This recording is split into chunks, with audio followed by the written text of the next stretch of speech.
김민수 레몬리서치 대표 오셨고요. 곽상준 신한투자증권 강북금융센터 지점장님 함께하십니다. 어서 오세요. 네, 안녕하세요. 반갑습니다. 예. 네, 그러게요. 저는 참 오랜만에 뵙네요.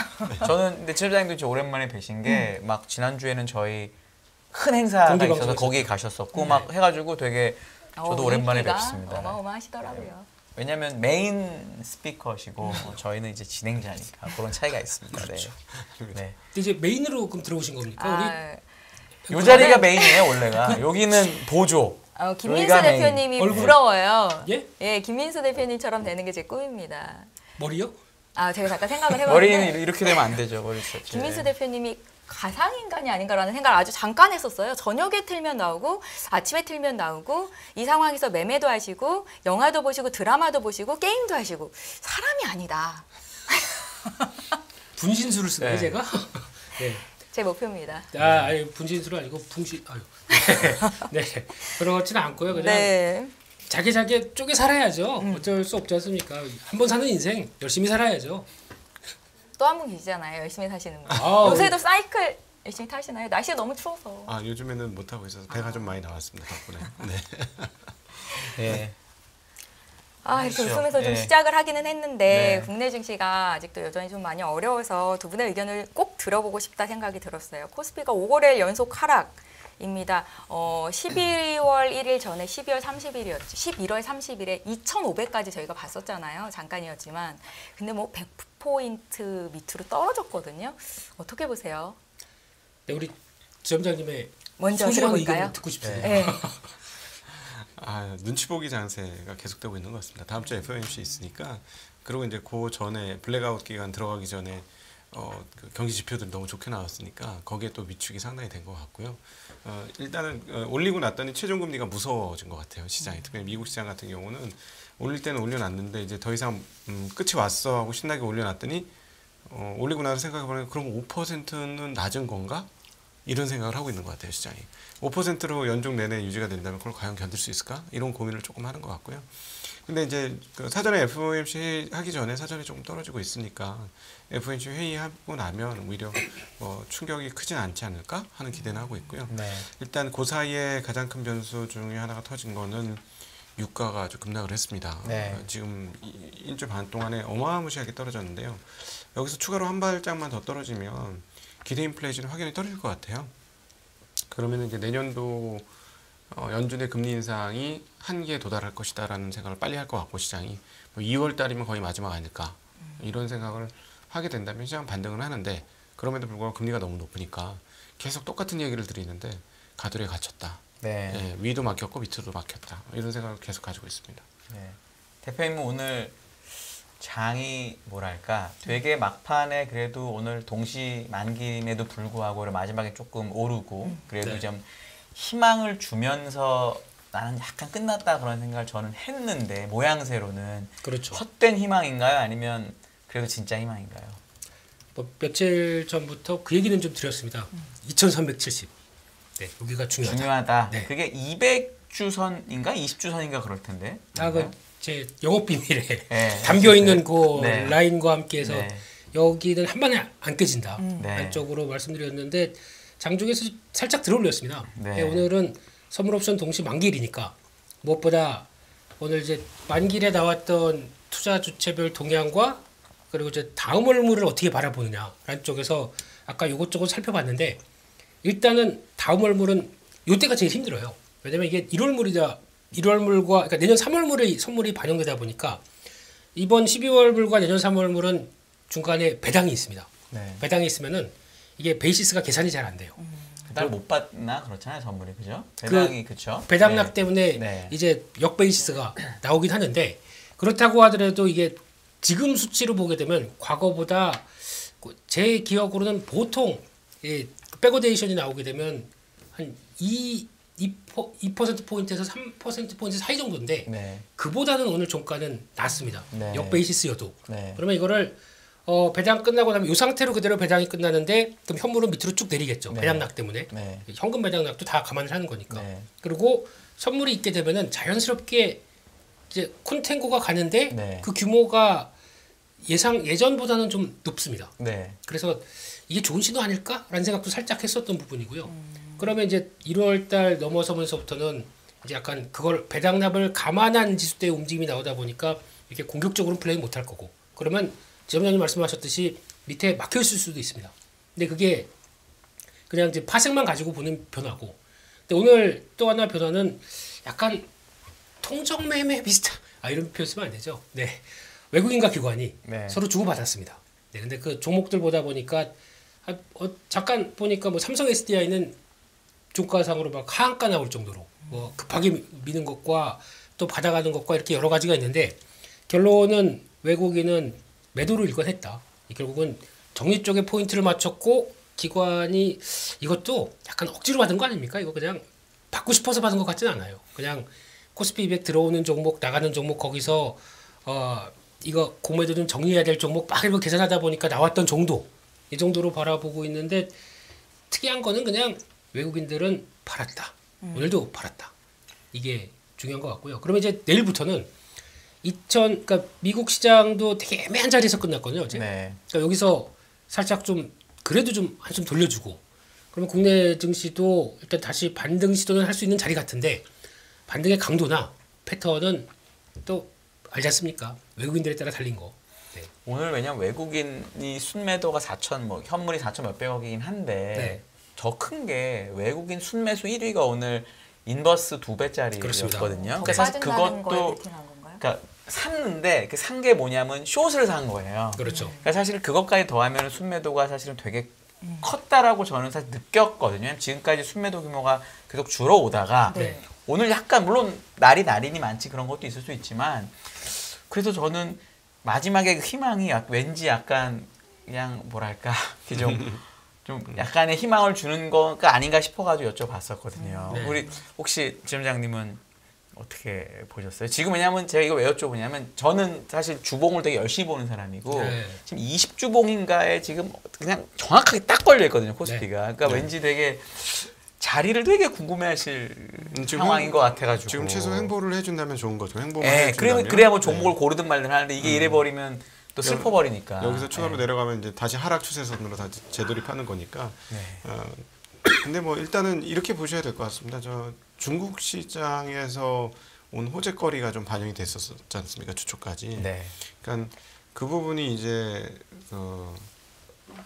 뉴스가 이제 나왔으니까 그 부분에 대한 되돌림 분위기는 분명히 있는 것 같아요. 근데 그럼에도 불구하고 그럼 중국의 이슈, 소위 말하는 호재로서의 이슈는 끝났느냐를 생각해 보면 그건 또 전혀 아닌 것 같거든요. 중국은 이제 시장인 것 같아요. 제가 보기에는. 왜냐하면 저희가 중국 시장을 1년 내내 계속 지켜봤는데, 제가 하는 유튜브에서 중국 시황을 하지 않습니까? 거의 한 2년째 하고 있는데 1년 내내 돈 풀었거든요.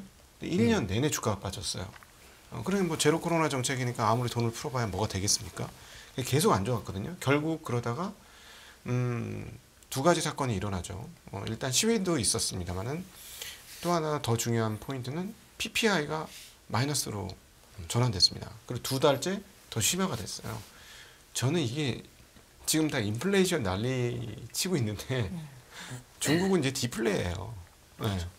디플레에 직면하게 된 거예요. 지금 상황이. 여기서 이제 소비자 물가 지수까지 좀 떨어지면 이제 진짜 디플레가 오는 거 아닙니까? 이제 막아야 되거든요. 그러니까 저희들은 이제 제로 코로나를 풀기 시작하는 이 과정에서 중국의 그 만만디 흐름을 보면 굉장히 느리게 풀 거야라고 예상을 했거든요. 그래서 얘네 푼다고 너무 호들갑 부리지 말자. 또 당한다. 이랬었어요. 근데 생각보다 굉장히 푸는 게 빠릅니다. 속도가 지금. 그냥 아예 그 약간 명령조의 하달이 지방정부로 들어가고 있어요.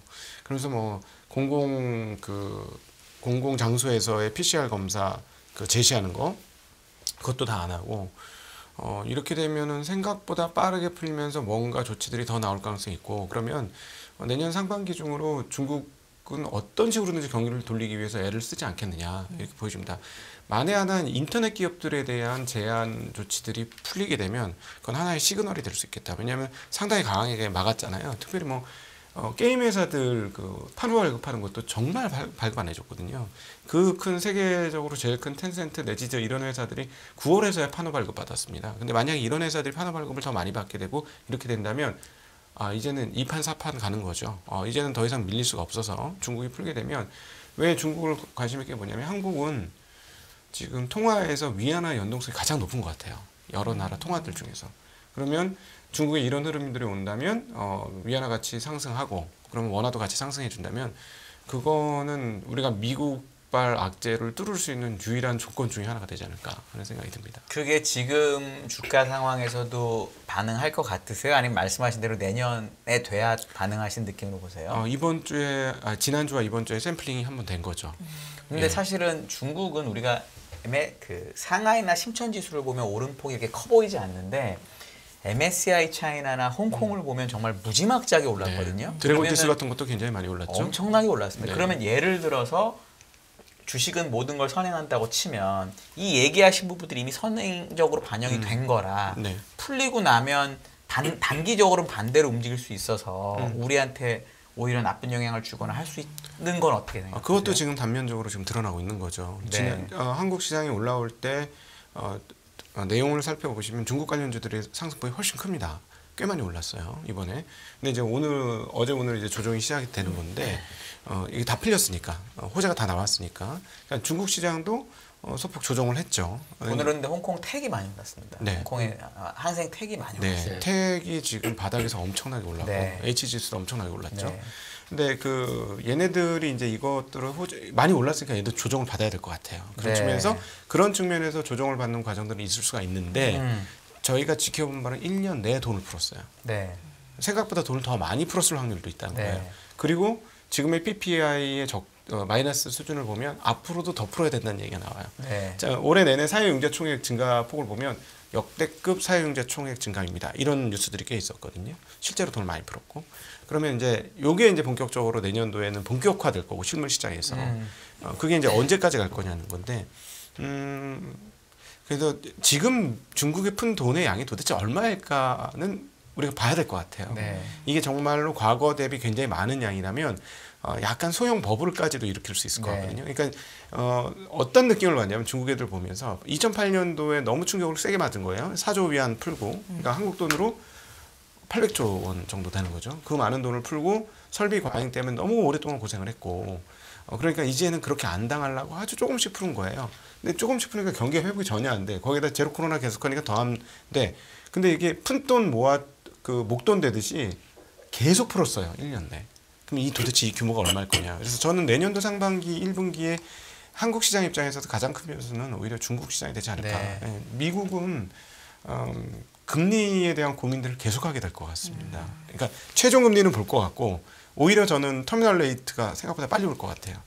한상희 위원님도 그쪽 전문이시니까 어떻게 보십니까? 아니 저는 그거는 잘 모르겠고 지금 사실 대표님한테 말씀 들어보니까 너무 여쭤보고 싶은 게 그러니까 제가 이제 지금은 말씀하신 대로 이게 중국이 올라갔다가 단기적으로는 맞을 수 있으니까 단기는 그렇지만 내년은 되게 좋다라고 보시는 거잖아요. 충분히 그럴 수 있는데 중국이 제로 코로나를 풀고 지금 여행을 뺀 나머지를 다 풀고 있는 과정인데 그것까지 만약에 주가에 반영이 되면 내년 상반기에 우리 지점장이 말씀하신 그림이 나오려면 이제는 여행도 풀고 뭔가 새로운 푸는 게 있어야 그 모멘텀이 나오지 않을까 싶은데 왜냐하면 말씀하신 대로 M2랑 저희 중국 담당하는 친구가 그린 그림을 보니까 M2는 정말 많이 올라왔는데 과거에는 M2하고 소비 데이터가 거의 똑같이 움직이다가 최근에 엄청난 괴리가 났거든요.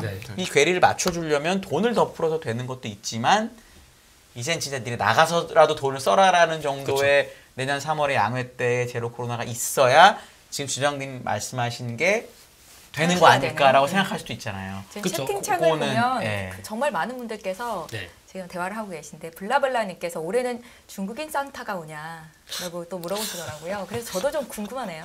실실 모든 어느 분이든 왔으면 좋겠습니다만 근데 제가 그러니까 저는 지난번부터 이제 계속 중국 리오프닝에 대해서 신경을 많이 썼었거든요. 이렇게 되기 시작해야 나오는 징후들이 한국은 아직까지 교육 비중이나 특히 저희 화장품주가 움직이는 배경도 그래요.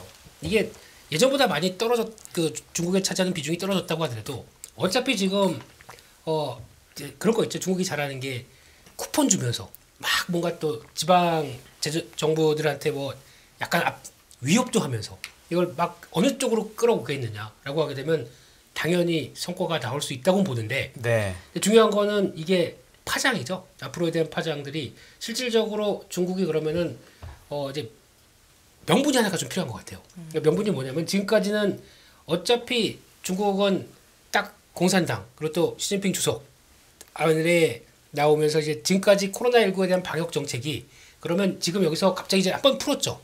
근데 전면 개방을 하기 위해서는 내가 그런 거 있잖아요. 명분을 좀 쌓아야 될 것 같습니까? 네. 이 상태로 나가게 되면 아니 그럼 우리 지금 한 2년 동안 우리만 고생한 거 아니야? 네. 정부가 잘못했네. 이런 얘기 절대 안 듣습니다. 그럼 요거를 찾는 구실과 요게 같이 나오면서 나머지가 다 풀릴 것 같아요. 그러니까 지금은 일단 풀릴 거 풀어주는데, 그러니까 뭐 직접적으로 행위 제한이 갈 수 있는 이런 부분들은 풀어준다고 하더라도 전면 개방하기에는 지금 머리를 쓰고 있는 것 같습니다. 네. 네. 근데 지금 벌써 그런 것 때문에 앞서 중국 관련된 소비주들도 움직이는데 네. 가장 먼저는 여기서 붐업을 해야 가장 먼저 효과가 나오겠죠. 네. 그래서 지금 돈을 풀었는데도 소비가 그렇게 살아나지 않는다고 하게 되면 이에 따른 직접적인 효과들을 좀 생각을 많이 할 것 같습니다. 네. 이런 부분들이라고 하다 보니까 중국 소비주 그래도 뭔가 건덕진 있겠지. 그러면서 움직였던 종목들이 상당히 많고요. 그럼 이제 지금부터 신경 써야 될 거는 한국 입장 쪽으로는 지금 외국인들 많이 들어오고 있어요. 들어오고 있는데 중국인 아닌 외국인들이 들어오고 있거든요. 그렇죠. 네, 거기다 플러스 알파가 이제 되는 겁니다. 그렇게 됐을 때 과거 저희가 생각했던 그러니까 2019 코로나19 전에 생각을 해보시게 되면 명동의 그 깃발 들면서 뻑짝뻑짝한 네. 이 분위기 플러스 알파가 되는 거거든요. 그게. 네. 그랬을 때 거기다가 보복 심리입니다. 보복 심리가 뭐냐면 오늘 기사를 난 것 중에 아바타 2 우리가 먼저 개봉하고 이틀 뒤에 그들이 개봉을 시작을 해요. 근데 5시간 만에 네. 보셨죠 그 기사? 1000만 장. 저는 공 하나 잘못 썼나 싶었어요. 1000만 장이라니 세상에. 3시간 레벨이 만 다릅니다 한국하고. 레벨이 달라요. 1000만 장. 그러니까 이게 이 욕구라는 것 자체가 네. 그렇게 얼만큼 눌렸으니까 나 2년 동안 영화관도 한번 못 가보고 내가 밖에는 아직 못 나가니까 나는 뭐 여행도 못 가 아직은 힘드니까 네. 거기라도 좀 가보겠다. 네. 쏠리는 거지 않습니까? 근데 네. 중국 인구에 비해서 1000만이 크진 않을 수도 있어요. 근데 빠른 시간 안에 이렇게 몰린다는 걸 네. 보게 되면은 지금 만약에 중국이 풀렸을 때 나올 수 있는 파장은 초기에는 저희도 그랬지 않습니까?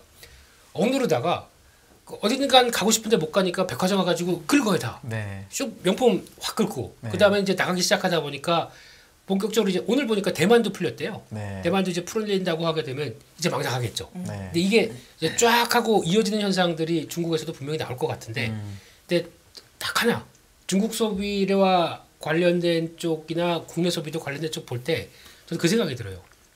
소비 심리 자원이 처음엔 나갈 수 있을 것 같아요. 처음엔 나가서 와 이게 이전에 코로나19 전의 삶이었어.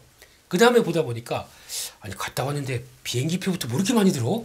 라고 하게 되면 예전에는 뭐 가까운 일본이나 뭐 대만이나 갔다 온다고 하더라도 한 100만 원이면 됐었어요.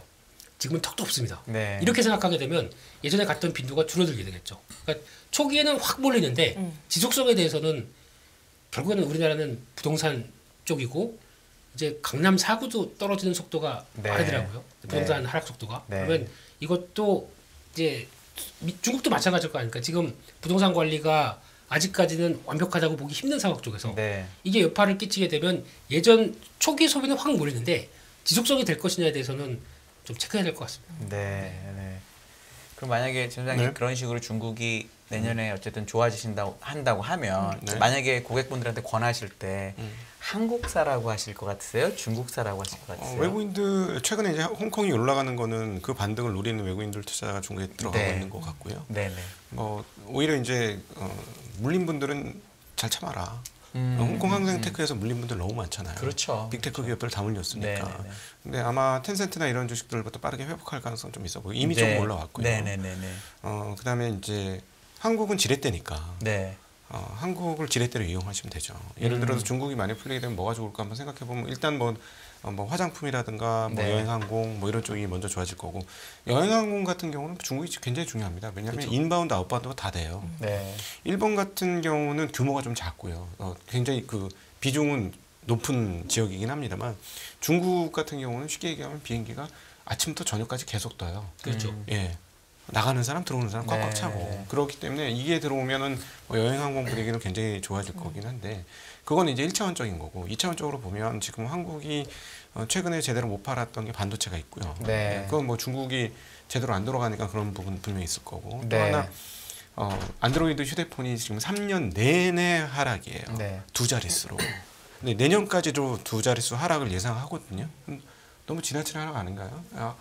중국 사람들도 폰 바꿀 때가 된 것 같고 네. 그렇게 된다면 그쪽 관련된 전기전자 부품 업체들도 회복이 될 수가 있겠죠. 네. 예, 그래서 중간재를 만드는 기업들이나 이런 것들 계속 보아야 할 것 같고요. 그다음에 미국에서 계속 맞겠지만 중국은 반도체 공장 지으려고 계속해서 노력할 거고 그러면 네.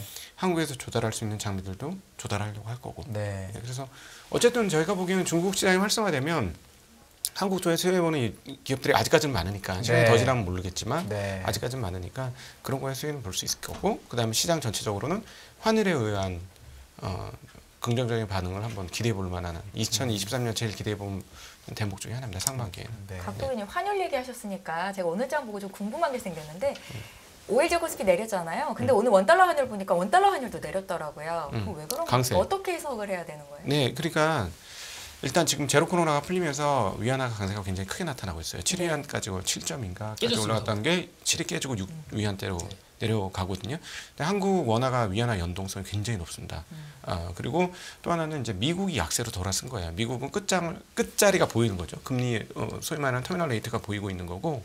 그 다음에 제 생각은 저 이거 한상희 위원님하고 좀 얘기하고 토론해보고 싶은데 네. 지금 유가가 60달러를 향해서 가고 있잖아요. 72달러. 네. 72달러까지 갔으니까 이거 기대 인플레이션 꺾는 최고의 요소 아닙니까? 그러면은 기대 인플레이션만 꺾이면 연준의 협박성 이 발언들이 유지될 수 있을 것인가 하는 첫 번째 의문이 있어요. 네. 저는 유지될 수 없을 가능성도 높다고 보거든요. 네. 유가가 만약 65달러 정도만 찍으면 내년도에 기대 인플레이션 뚝 떨어질 것 같습니다. 네. 그러면은 연준 입장에서 이번에 0.5% 4.5까지 만들어 놓고 내년에 5%를 만들 거야라고 얘기했지만 기대 인플레이션이 뚝 떨어진 상황에서 5%를 올릴 이유가 없는 거예요. 제가 네. 보기에는. 그러면은 오히려 오버킬이 5%부터도 오버킬이 나올 수가 있기 때문에 그러면 금리 못 올리고 이렇게 쭉쭉 갈 수 있는데 그거를 환시장에서 분명히 가격 매김을 할 것 같고 환 물어보셨으니까 환 정리부터 다시 하고 들어가면 네. 미국은 금리 올릴 게 뻔하고 유럽은 금리를 더 많이 올려야 되는 미국보다 더 많이 올려야 되는 상황이니까 당연히 상대적인 카운터 파트너니까 유로화가 강세가 되고 그래서 달러가 약세가 된 거고 네. 그래서 거기에 추가적으로 중국은 제로 코로나를 풀면서 반응을 한 거고 또 거기에 연동되는 한국도 같이 강세로 반응을 한 거고 그렇게 정리해 볼 수 있을 것 같고 이 흐름은 추세적일 가능성도 있어 보입니다. 네. 원화가 추세적으로 강세일 수도 있겠다. 내년 23년도는 그래서 그렇죠. 그게 위로거리가 될 수도 있지 않을까 한국에. 네. 예. 네. 요즘에 외국인들이 매우 많이 파는 거는 지금 얘기하신 거는 내년 얘기니까 그냥 그동안에 많이 샀으니까 그냥 판 거다. 이 정도로만 저희 구독자분들 이해하시면 될까요? 아니면 미국 안 좋으니까 미국 연동되는 물량들이 있겠죠. 외국 그래서 투자자들 그냥 중에서. 팔았다. 네네. 그냥 네. 그렇게 그거 보기에는 생각보다 많은데요. 물량이. 물량이 네. 규모가 네. 조금 많긴. 그러니까 오늘 사실 4천억이 아니고 아까 인버스까지 합치면 훨씬 더 크긴 더 크죠. 하니까. 그거는 더 체크해봐야 될 것 같고. 근데 지금 여기서 유가가 이제 기대 인플레이션 꺾는 건 좋습니다. 근데 유가의 반응이 경기 침체를 반영하고 있잖아요. 이것도 지금 보면 10년물 국채 금리 매일 저렇게 빠지는 거 전 처음 봤습니다. 3.4까지 빠졌어요. 이 정도까지 내려옵니다. 네. 그러면 이게 이제 결국에는 이제 기대 인플레이션 꺾는 건 좋습니다. 그럼 꺾게 되면은 이제 연준에 할 일이 없어 이렇게 생각하게 되면 이제부터는 bad is bad고요, 네. good is good입니다. 네. 이렇게 나올 수밖에 없겠죠. 그러면 이제 거기서 나올 수 있는 역할들은 없는데 그러면 이제 안 좋은 지표가 어차피 이제 미국은 지금은 경기가 좋은데 내년에 가서 이 금리 급하게 올린 효과가 나오기 시작하면서 지금 정점에서 좀 침체가 들어가기 시작한다. 뭐 이런 징후가 나오기 시작한다. 라는 부분들을 시장이 그러면 지금까지는 연준만 바라봤다가 연준의 역할이 사라지게 되면 실물 경기, 기업 실적 이제 이런 거 체크할 거잖아요. 이게 레벨 다운이 되기 시작한다라고 하게 되면 뭐 괜찮아. 이거는 주가에 반영됐어.라고 움직일까요? 네. 이 과정은 한번 나올 것 같아요. 잘못하게 되면. 네. 그래서 그거에 대한 그러니까 지금은 연준과 그래도 미국 경기 괜찮아라고 바라봤던 이 상황들이 이게 이제 엇박자로 나오기 시작하지 않습니까? 좋으면 연준이 그러니까 좋으면 연준이 강하게 나올 거고 이렇게 했던 상황들이 이게 미스매치가 됐던 상황들이 매치가 되는 현상이 한번 나올 것 같아요. 네. 그러면 미국은 한 번 더 이런 조정폭이 크게 됐을 때 네. 저희가 이제 단순하게 중국이 괜찮을 거라만 갖고 버텨주면 좋겠는데 이게 버텨주지 못하게 되면은 일단 저희는 또 그렇지 않습니까? 장 끝난 거는 미국 거 보고 있다가 10시 반에 중국 나오는 거 보고 또 똑같이 움직이긴 또 하죠. 그렇게 될 수밖에 없고 네. 거기서 와 위안화 저렇게 떨어지고 있는 위안화 강세로 가고 있는데 그러면 거기서 개파락했다가 또 네. 장중에 변동폭 더했다가 또 그랬다가 내일 미국 시장 걱정 때문에 또 밀리고 이런 변동폭이 커질 수 있는 게 상반기는 그러니까 좀 정신없을 것 같아요. 네. 변동에 대해서는. 한국이 좋은 점이자 나쁜 점이 이제 좋을 때는 중국 좋은 거, 미국 좋은 거 다 반영해서 다 오르고 네. 나쁠 때는 둘 다 반영해서 떨어지고 이렇게 하는데 대표님 말씀은 일단 후자 쪽이 상반기에 나오시는 가능성이 있어서 지금 약간 덜 긍정적이신 것 같고 네. 지점장님은 그래도 조금 더 긍정적이신 것 같고 지금 그런 느낌이 제가 받는. 저는 한국 시장하고 미국 시장하고 갈라서 봐야 될 것 같아요. 이제는 좀 네. 영도 떨어질 거다. 네. 그러니까 뭐냐면 미국 시장은 갇혔고 가돌에 갇혔고 한국 시장은 물론 이제 많이 올라간 거는 전 부정적으로 봅니다. 네. 많이 올랐다고 하기엔 너무 생각나지 코스피. 업종별로. 네. 예, 업종별로 뭐 2차 전지 많이 올랐잖아요. 네. 지금 중국의 2차 전지 상황을 보니까 경쟁이 굉장히 치열해지고 있어요. 마진이 뚝뚝 떨어집니다. CATL이나 CALB, BRD 얘네들이 지금 완전 난투극이 시작됐어요. 그래서 야 이게 국외로 나오면 어떻게 될까 하는 우려가 있거든요. 그래서 그런 측면에서 이렇게 많이 올라간 쪽은 뭐 좀 그렇고요. 네. 예, 저야 뭐 안 먹고 말지니까. 네. 물론 안 먹고 말지 했음에도 엄청나게 깨졌지만 올해. 네, 미국은 근데 하나 제일 걱정하고 있는 게 연준이 그런 혹시 판단착오를 하지 않을까 하는 걱정인데요. 뭐냐면은 물론 이제 구매자 관리 지수 이런 거 보면서 스텝을 좀 느리게 할 것이다라는 생각이 드는데 그동안에 이제 공표한 바로는 고용을 보겠다고 했지 않습니까? 근데 고용이 실업률은 완전 실업률이잖아요. 그렇죠. 3.7%. 고용이 생각보다 너무 좋죠. 이거 보면 당연히 5.25%까지 올려야 되는 거죠. 근데 제가 이제 고용도 보니까 고용을 자세히 들여다보니까 그것도 계속 지표들을 확인하고 있으니까 선행성이 있는 고용 지표가 있고 후행성이 있는 고용 지표가 있더군요. 고용 자체는 우리가 후행성이라고 보는데 모든 지표 중에 제일 뒷단에서 나온다. 네.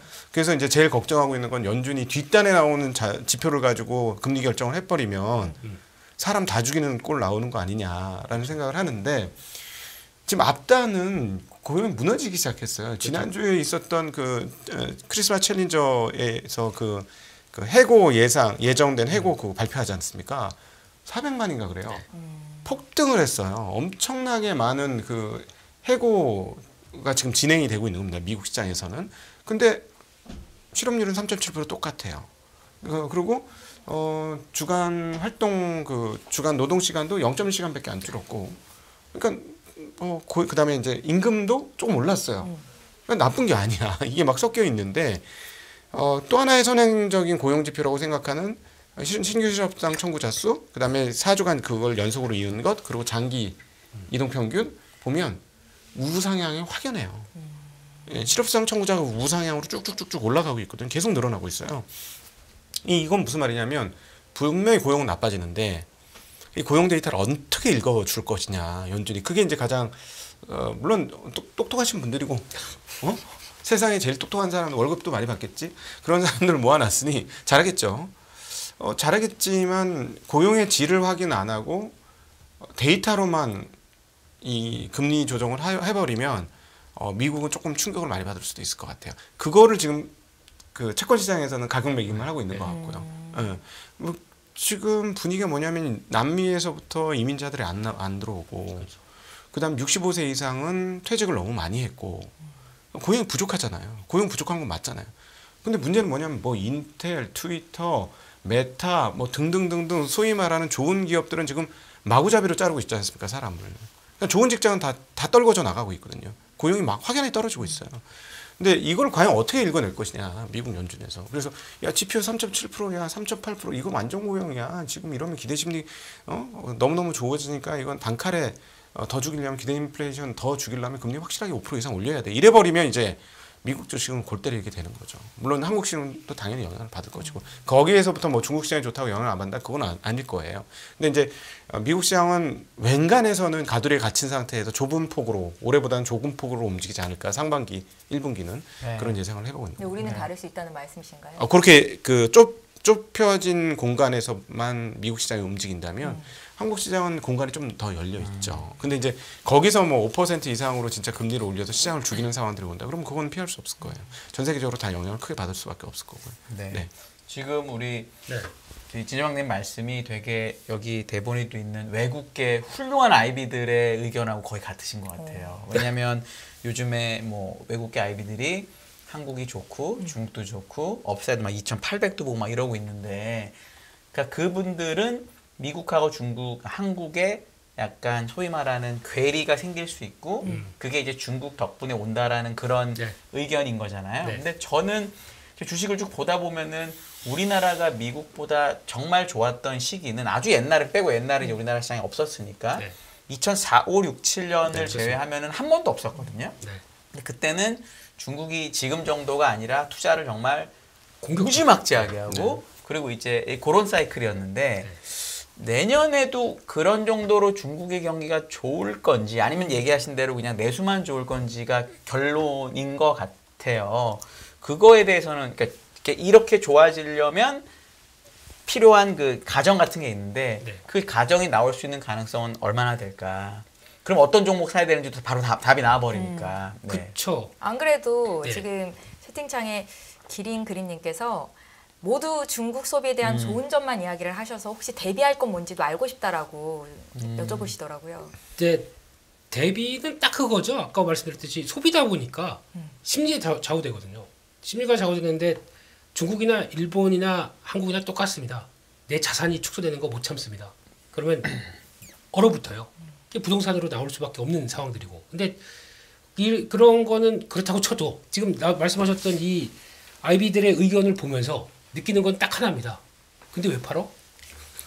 되는데 왜 팔아요? 이건 이제 애널리스트와 이제 매니저의 차이일까요?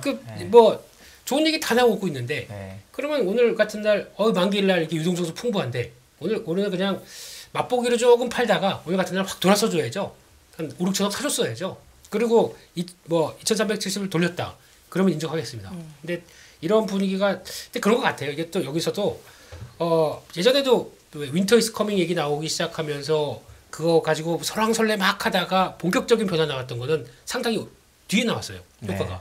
그래서 그게 따라서 지나고 봤더니 그게 맞더라 라고 하게 되면 똑같을 것 같습니다. 이것도 뷰는 바뀔 수 있어요. 왜냐면 지금 가장 한국 시장에 대해서 고통을 많이 줬던 것 중에 하나가 달러 강세지 않습니까? 네. 그로 인해서 나왔던 여파들이 많다 보니까 그럼 이거에 대한 가정은 일단 달러 꺾이고 달러에 대한 약세 쪽으로 가면서 그에 따른 그동안 한국 시장에 받아왔던 약간 저평가? 뭐 내용들 중에 그런 내용들이 있지 않습니까? 한국을 바라보는 시각 자체가 바뀔 수 있는 내용들 중에 하나가 그런 거로 나오기 시작하게 되면 그 부분도 내포를 했다라고 하게 되면 그게 나왔었을 때 한국 시장의 방향들도 나오는 게 시간이 걸릴 것 같아요.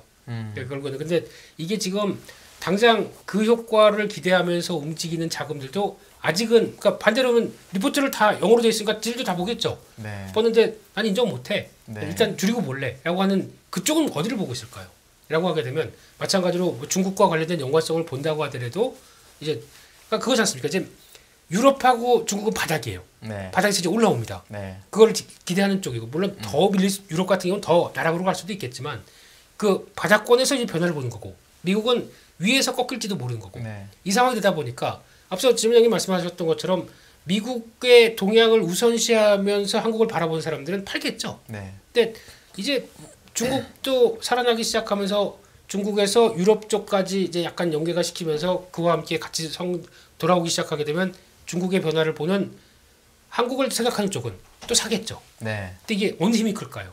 라고 하는 것도 체크할 부분들인데 근데 보니까 중국 쪽에서는 이제 원자재 가격들이 좀 들썩이더라고요.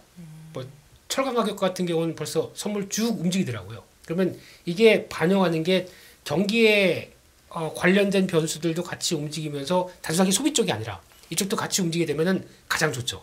그래서 그게 변화가 되는 원자재 가격 같은 경우도 제가 보기에는 지금 유가가 하락하는 걸 즐거워할 때는 아닌 것 같습니다. 근데 오히려 그러니까 만약에 그럼 중국이 살아나는데도 유가가 하락해? 라고 하게 되면 부정적인 게 그럼 얼마나 큰 경기 침체가 오려고 저러는 거야? 라고 하는 불안감이 더 가세되는 거죠. 그러니까 이것도 적정 수준에서 더 빠지게 되면은 물론 이제 요즘 같은 경우 유가 러시아 원유 상한제 러시아에서도 뭐 no 한제해야 돼. 이러고 있다 보니까 거기서 정신 없는 가운데 시진핑 주석이 아예 사우디아라비아에 갔죠. 네. 그다음에 가면은 가서 이제 무슨 얘기를 할까요? 이제 줄 거 주고 받을 거 받겠죠. 네. 그런 쪽에서 나오는데 그러면 그 사이에 러시아는 아니 지금까지 사주던 우리 거 사주던 중국이 저희 가서 딴짓하고 있네. 그러면 심한 또 소외감 느끼겠죠. 그러면 외톨이가 되면 뭔 짓을 할지 모릅니다.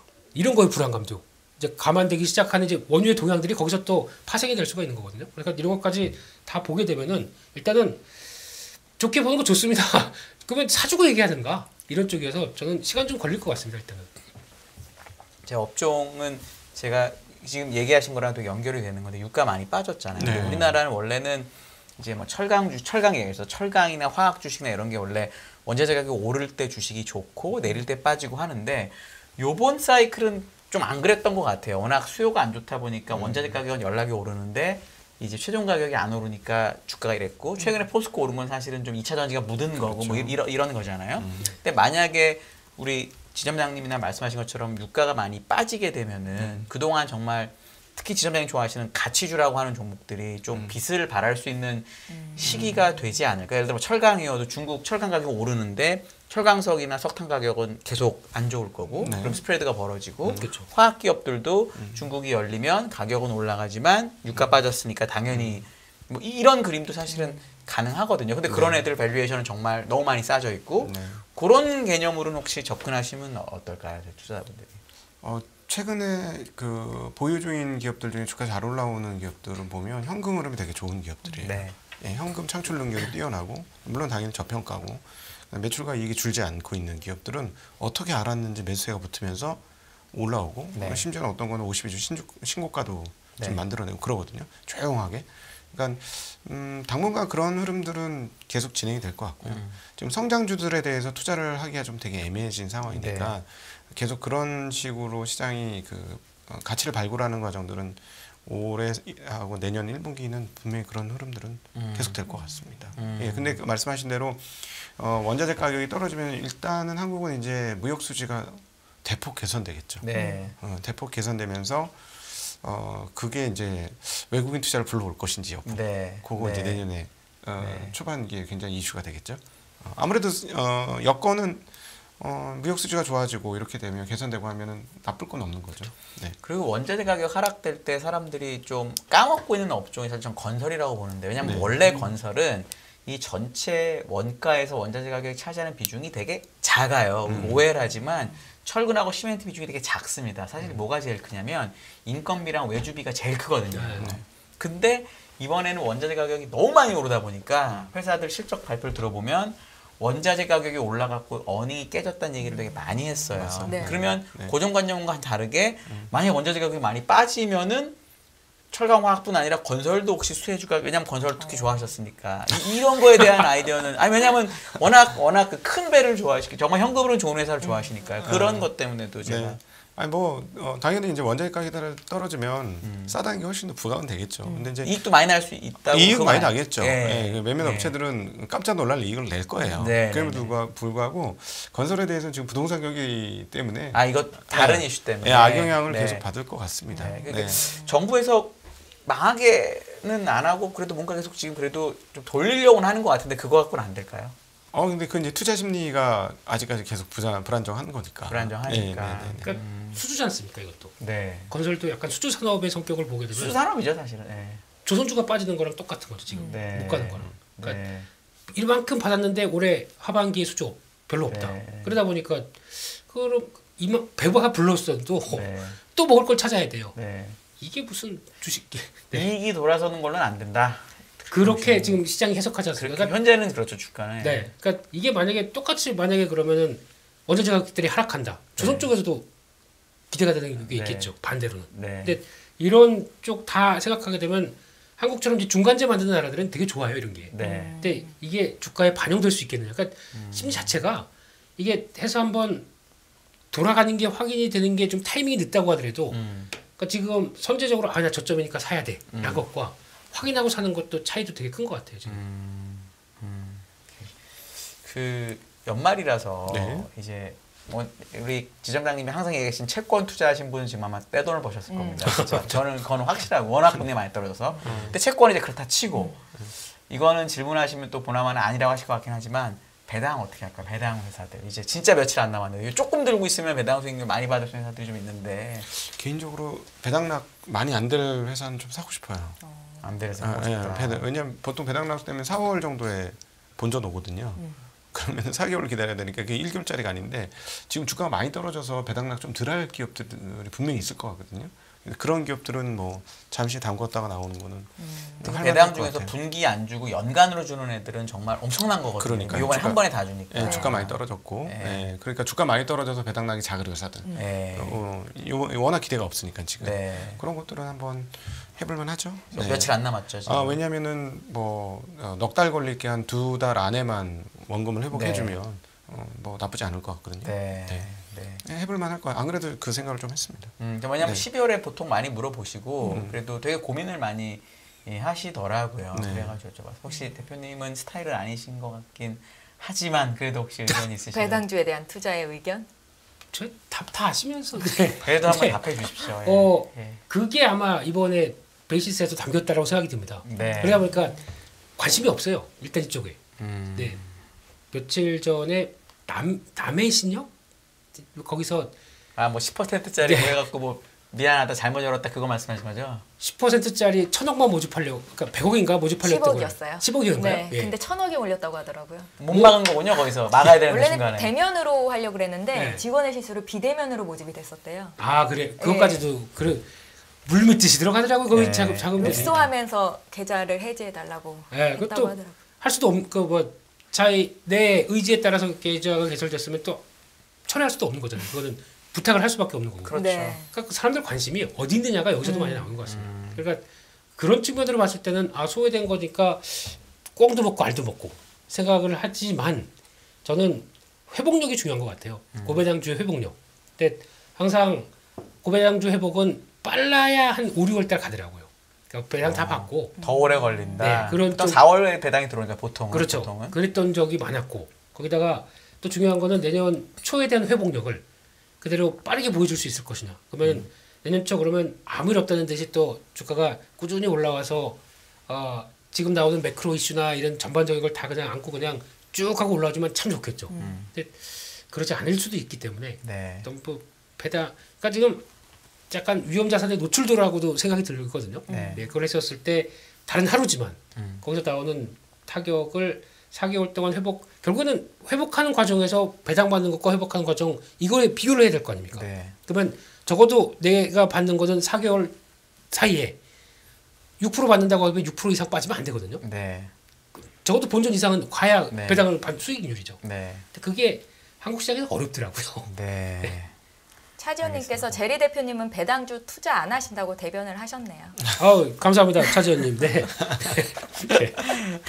해본 적이 없어요.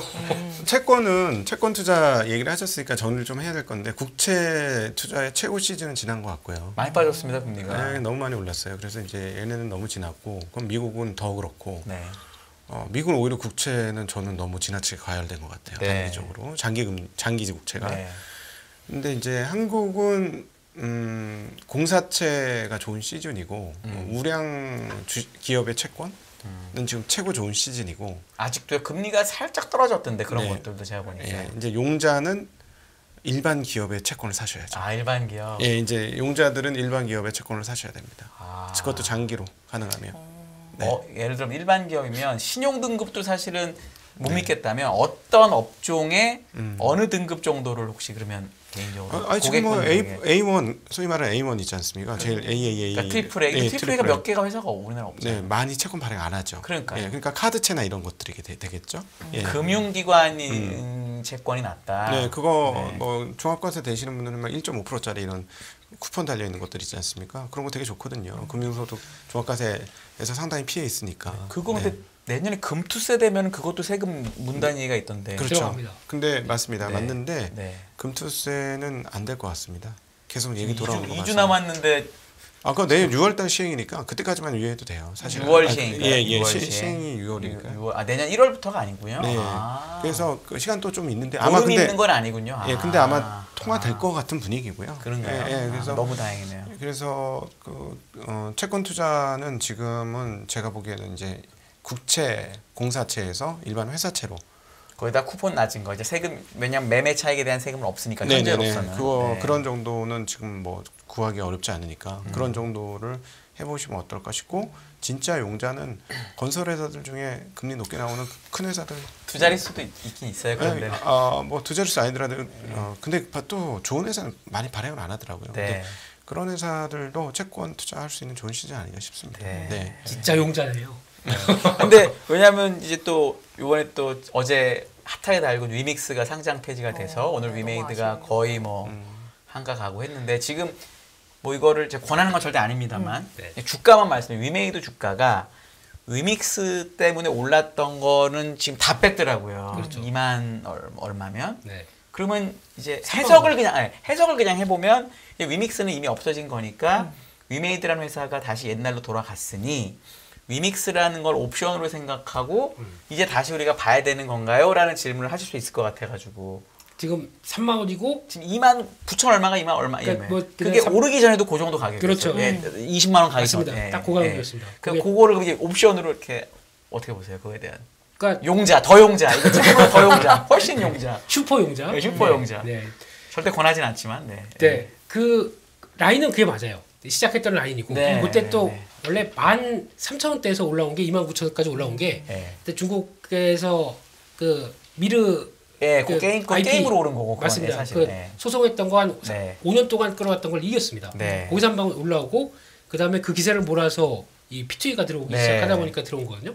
그럼 반대로 얘기 드리면은 지금 위메이드의 재무 상태 쪽에서 그 위믹스라는 부분들을 어떻게 평가하고 있느냐 이게 제일 중요할 것 같습니다. 네. 근데 이거를 혹시나 자산 부분이다.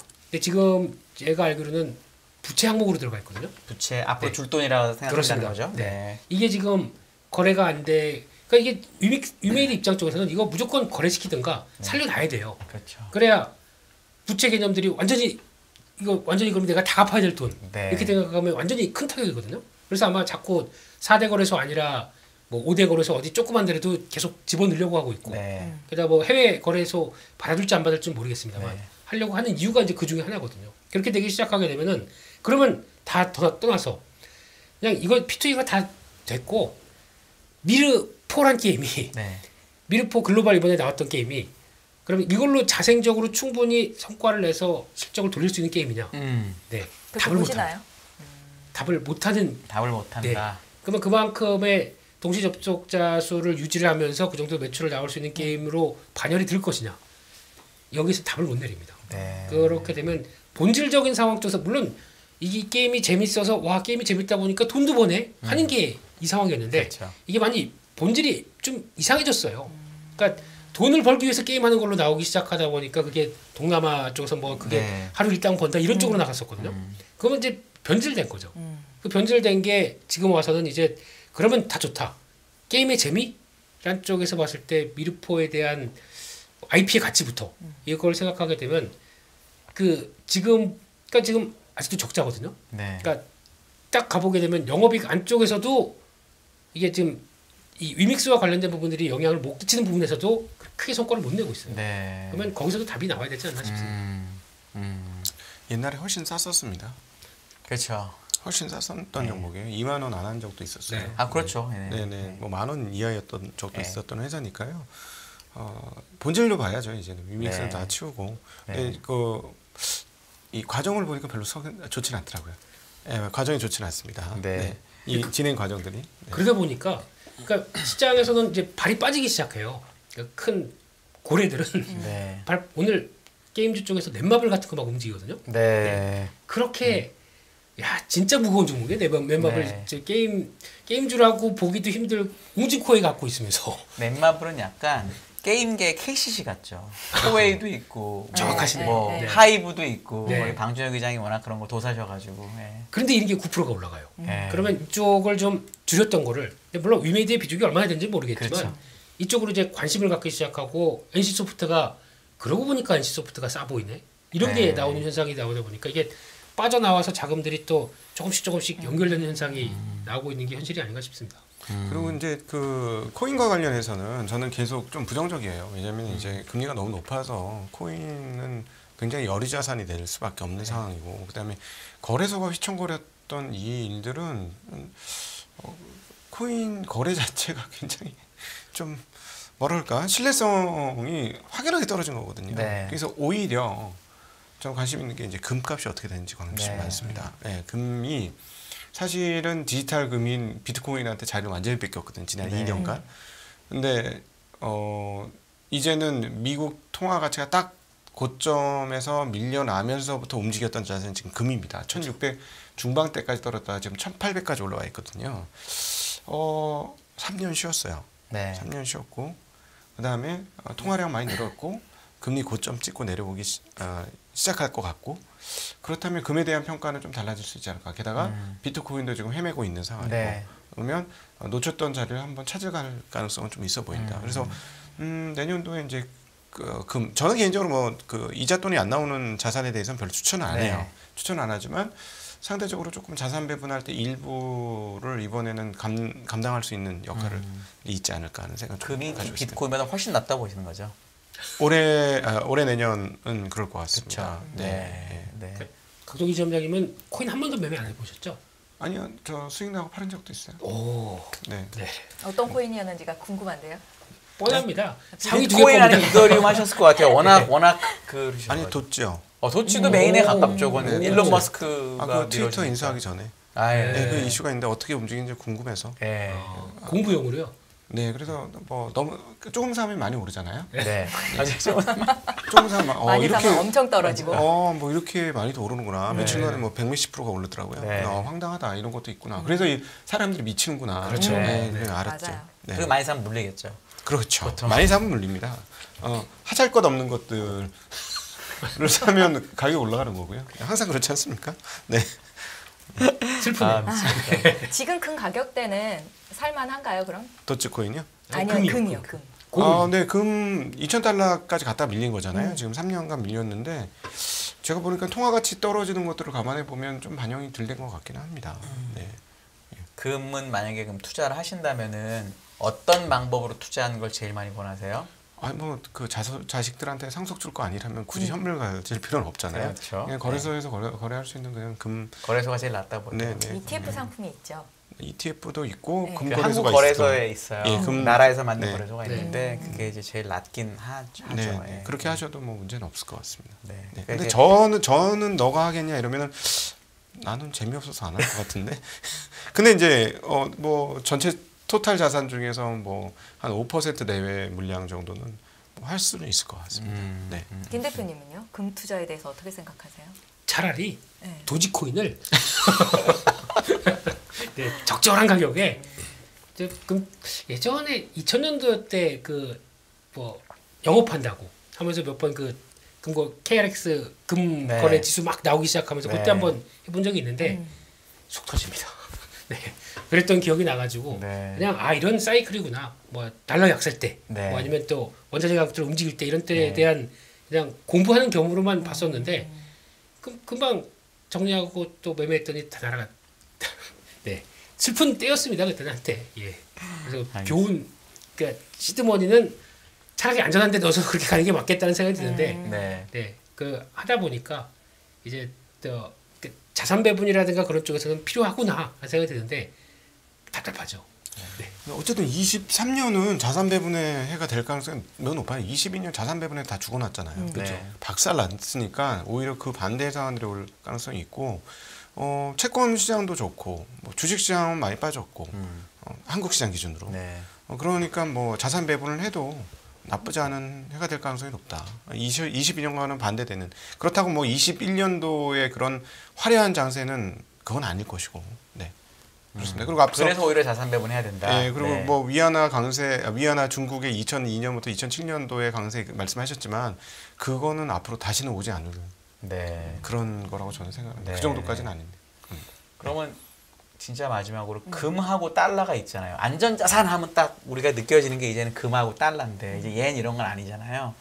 둘 중에 하나 진짜 누가 진짜 골라다 이러면 뭐 하시겠어요? 금하고 달러 중에. 예. 좀 가져가고 싶다 했을 때. 일단 달러 예금하고 금 이렇게 하시죠. 그냥 뭐 채권도 아니고 진짜. 저는 원을 하겠습니다. 올해는.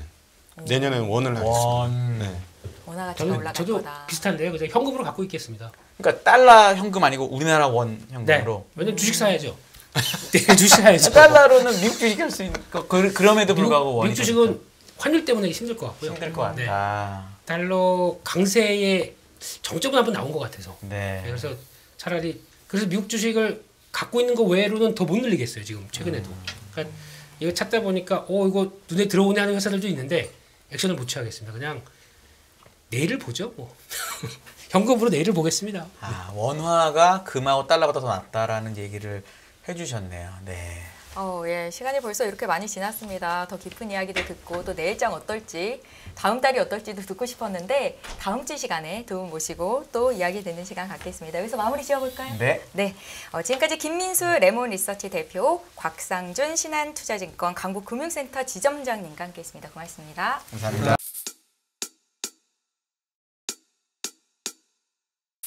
지금은 현명한 지혜가 필요한 시점입니다. 딱 10분만 투자하세요.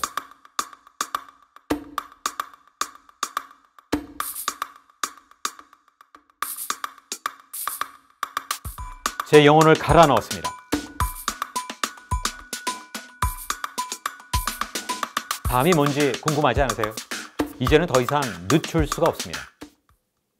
전례 없는 금리 인상이죠. 환율 너무 어려워요. 결론만 알려주세요. 당신은 외환 모태솔로입니다.